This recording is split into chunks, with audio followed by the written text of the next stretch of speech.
ই card চালু হওয়াতে আমাদের যেটা মানে উপকার হয়েছে, সবচেয়ে বড় উপকার বলতে আমার যেটা মনে হয়েছিল হচ্ছে পরিবার বান্ধব আমরা একটা যানবাহন পাইলাম। এবং আমাদের যখন শাটল ট্রেন আসে এবং আমাদের বাসের ছুটি হয়, তখন আমরা কিন্তু আসলে একটা ব্যাপক ভোগান্তিতে পড়ে যাই আর কি। গাড়ি পাই না, রিক্সা থাকে খুব কম, অপ্রতুল।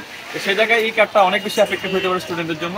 এবং আমার কাছে মনে হচ্ছে আসলেই এফেক্টিভ। আজকে দেখলাম অনেকে ই কারে যাতায়াত করছেন খুবই ভালো, এবং আমি নিজেও একটু যাতায়াত করলাম আর কি। আমার আশা থাকবে যে প্রশাসন পরবর্তী সময় যে আরো অনেকগুলি কাজ দিবে বলে যে প্রত্যাশা দিয়েছে, সেটা প্রশাসন পূরণ করবে। তাহলে শিক্ষার্থীর জন্য এটা ব্যাপক একটা হেল্পফুল কাজ হবে বলে আমি মনে করি। এইটার ফলে যেটা হয়েছে আমাদের অনেকটা সুযোগ বেড়ে গেছে।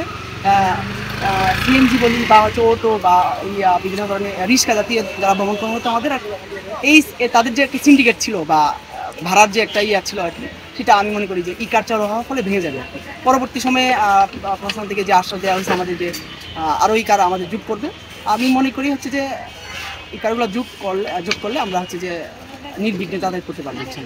এই ইকার আমরা আমাদের যে টার্গেট ছিল ইকার চালানো, সেটা এই যে দুই প্রভিসির নেতৃত্বে আমরা এই সবাই মিলে, প্রশাসনের সবাই মিলে, রেজিস্ট্রার সাহেব সবাই মিলে, প্রক্টর, আমরা এটা এই আনতে সক্ষম হয়েছি ক্যাম্পাসে। এবং আজকে এটা শুভ উদ্বোধন হলো। এটা আমাদের জন্য একটা ছাত্র শিক্ষার্থীদের জন্য একটা মাইল ফলক। তারা এর থেকে বেনিফিটেড নেবে, এটা আমরা চাই। আমি এটা চালিয়ে দেখলাম নিজে। কামাল সাহেব আমার পাশে ছিলেন কন্ট্রাক্টর হিসেবে, আমি ড্রাইভার হিসেবে ছিলাম। আমাদের যাত্রীও ছিলেন, রেজিস্ট্রার এবং অন্যান্য আমাদের টিম মেম্বার্সরা। তো এটা চালাতে বেশ সহজ।